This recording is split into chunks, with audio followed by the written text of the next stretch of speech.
kita menelusuri ya sebuah sejarah di mana dulu tempat ini adalah tempat gupaan kebo atau pemandian kebo yang diyakini masyarakat dulunya itu petilasan dari Joko Modo waktu masih muda. Kalau orang-orang sekarang menyebutnya namanya Mahapati Gajah Mada.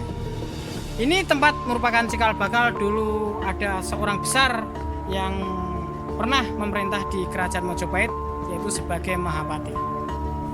Tempat inilah dulu yang diyakini sebagai masyarakat setempat bahwasanya tempat ini adalah tempat petilasan dari Mahapati Gajah Mada. Kalau wong Jawa ngarani Joko Modo. Nah, tempat ini memang luar biasa. Selain tempatnya ini juga aksesnya dekat dengan jalan raya, terus kemudian juga ada pembangunan jalan yang sudah bagus sehingga kita bisa lebih mudah untuk menuju ke arah tersebut. Kita menuju ke dari pohon selatan ini ya. Nah, guys, ini namanya pohon kepoh. Pohon kepoh itu mempunyai arti kekepen sing sepuh. Artinya kita belajarlah ilmu kepada orang-orang yang tua sebelum mereka meninggal, sehingga ilmu mereka tidak akan hilang dengan bersamanya orang-orang tua yang meninggal tersebut, sehingga kita bisa mempelajari, mengerti sejarah dari suatu daerah tempat tersebut. Nah, tidak jauh dari pohon kepoh di sini ada sebuah gubuk. Nah, gubuk ini dulu masih belum dibangun, kemudian dengan masyarakat dibangun secara permanen ya. Di sini dulu hanya sampai ini ya, ini merupakan umpak bagian bawah yang masih tua, Mas ya. Iya. Masih tua. Nah, dulu hanya ini saja dan hanya pilarnya ini, tapi ini belum ada, sudah rusak ya. Kemudian dengan swadaya masyarakat, sukarelawan, tadi ada penjelasannya, donaturnya tadi, ini dibongkar. Jadi sehingga ini masih bisa ditempati untuk para orang-orang yang singgah dari sawah, singgah tempat. Oke, dari tempat-tempat tadi kita akan menuju ke arah utara. Nah, inilah guys. Ini namanya gupaan kebo ya. Kalau dulu orang sekarang sudah berbentuk seperti kolam. Kondisinya sekarang sudah bagus ya. Sebab tanggal 8 bulan 10 tahun 2012 tempat ini diadakan yang namanya pemogaran, sehingga kondisinya itu sudah semakin bagus. Nah, ini bertujuan akan mencegah dari abrasi atau longsor. Namun di sebelah selatan ini menghadapi era kerusakan ya, longsor ya, segi permanennya longsor seperti itu. Tapi bukan karena pembangunan atau apanya ya, tapi yang membuat besar dari cerita ini adalah tempat ini diyakini masyarakat dulu sebagai tempat petilasan dari Joko Modo atau yang sekarang bergelar Mahapati Gajah.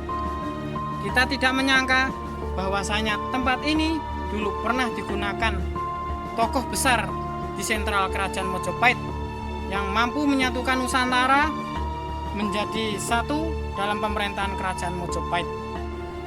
Assalamualaikum warahmatullahi wabarakatuh. Ya. Saya mau bertanya, kok bisa petilasan Gajah Mada itu sampai di desa Songwareng ini? Jadi Mas, saya jelaskan. Dulu Jaka Mada itu kan di Desa Modo. Profesinya Gajah Mada itu sebagai pengembala kerbau. Kalau antara jarak Modo dengan kecamatan Bulu ini insya Allah tidak begitu jauh, sehingga diperkirakan itu bisa saja gitu loh, karena jaraknya juga tidak begitu jauh. Tapi anehnya ya, di suatu kayak sendang Polaman itu kan juga ada kayak sendang kayak gini kok tidak di situ aja kok malah tempat yang di sebelah sini. Ya memang Gajah Mada itu di dalam melaksanakan tugasnya sebagai pemuda Mangon Kerbau itu berpindah-pindah mas. Enggak, kenapa kok enggak di sana? Memang Gajah Mada tetap dia memilih di tempat ini karena tempat ini selain juga strategis juga mungkin Gajah Mada lebih nyaman karena dengan adanya tempat peristirahatan untuk menyantai sehingga Gajah Mada lebih memilih di tempat ini daripada di sendang yang ada di Pulau Mada.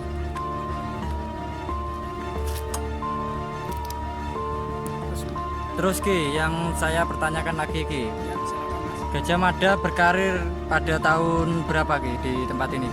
Jadi Gajah Mada itu memang setelah ibundanya meninggal, kemudian dua pendereknya juga meninggal, kemudian dengan Ki Ageng Sidowayah, salah satu yang tahu kejadian Pramut di Gunung Ratu, ya toh, Pramut di sana, kemudian dititipkan saudara perempuannya di Modo sini, jenenge Rondo Worawari.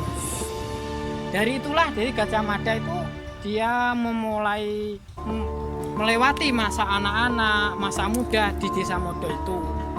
Sampainya Gajah Mada sekitar tahun 1313, ya, Gajah Mada oleh Ki Ageng Sidowayah itu dititipkan ke Malang untuk mengikuti pendidikan keprajuritan.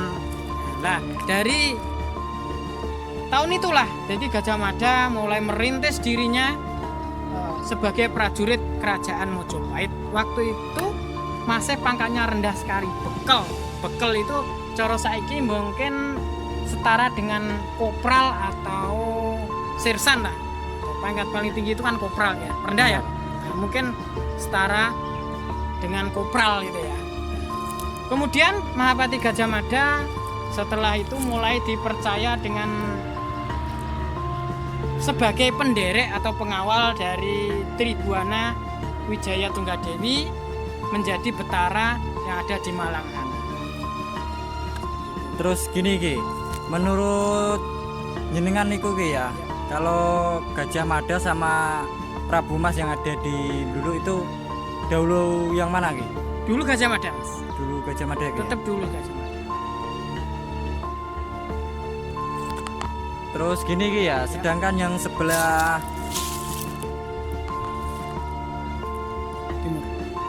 timur ini Ki ya, kalau pondasinya kan masih kokoh Ki. Yang anehnya jadi pertanyaan itu ya sebelah selatan. Ini kenapa Ki menurut Anda Ki? Ini juga menjadi misterius Mas ya. Padahal kita lihat dari sebelah timur itu masih kokoh. Kokoh ya. Iya, Ki. Timur dan utara. Selatan ini masih kokoh. Mengapa kok sampai roboh secara permanen seperti ini sebagian selatan? Ya. Bos, ini juga menjadi misteri. Ada apa di balik semua itu? Apakah ada kejadian-kejadian atau mungkin ada petunjuk gaib? Itu juga masih menjadi misteri sampai sekarang. Terus anehnya ya Ki ya, kalau di sebelah sini kan udah pada hancur semua Ki. Yang sebelah sini kok masih kokoh Ki ya. Nah, ya inilah yang menjadi misteri sampai sekarang, yang menjadi keanehan dari situs peninggalan dari Mahapati Gajah Mada ini. Jadi ataukah mungkin dari penjaga atau makhluk-makhluk astral atau makhluk apa mungkin tidak mau dibangun juga bisa Mas. Jadi mereka nggak nyaman kalau sebelah ini dibangun untuk mengganggu alam mereka atau bagaimana mungkin runtuh seperti itu kalau dalam segi mitos atau mistis ya. Terus Ki, pada dahulunya itu kan sekarang kan udah direnovasi Ki. Ya. Kalau masa dahulunya itu seperti tambak atau bagaimana Ki? Jadi kalau pada waktu dulu sebelum dibongkar seperti ini ya toh, ini masih berbentuk kobangan Mas, masih belum berbentuk ya, masih kalau kurang lebih seperti itu ya, masih belum berbentuk kobangan, masih bentuk kobangan itu malah mengarani gupaan kebo itu kan hanya seperti celungan luangan Ya. masih belum jelas. Nah mungkin dulunya seperti itu nah seperti itu dulunya. Kemudian sekitar tahun 2012 bulan tanggal 8 bulan 10 diadakan namanya pemugaran. Tujuannya agar ini lebih bagus juga, ini kalau kita lihat Mas, di situ ada aliran apa namanya? Aliran irigasi ya. Ini berarti oleh masyarakat setempat ini digunakan sebagai irigasi pengairan untuk mengairi sawah-sawah yang ada di sekitar. Teruskan dulu ya review kita tentang petilasan dari Gupan Kebo atau pemandian kebo dari Mahapati Gajah. Dan saya ingatkan kawan-kawan yang belum like, komen, subscribe, monggo silahkan like, komen di Puji Cici Official dan Aryo Sutampan. Ya, dan Aryo Sutampan ya. Kita doakan moga kedua channel ini bisa membangun lebih sempurna, saling mengisi kekurangan, kita bisa mengembangkan lebih barokah, lebih berkembang lagi. Tentunya akan bermanfaat bagi masyarakat dan umumnya masyarakat luas semua. Oke, terus cintai sejarah karena sejarah akan membuat kita menjadi besar, membuat bangsa dan daerah-daerah menjadi besar. Oke, kata akhir dari saya, Bung Karno selalu mengatakan jas merah, jangan lupakan sejarah. Oke, cukup sekian dulu. Terima kasih. Wassalamualaikum warahmatullahi wabarakatuh.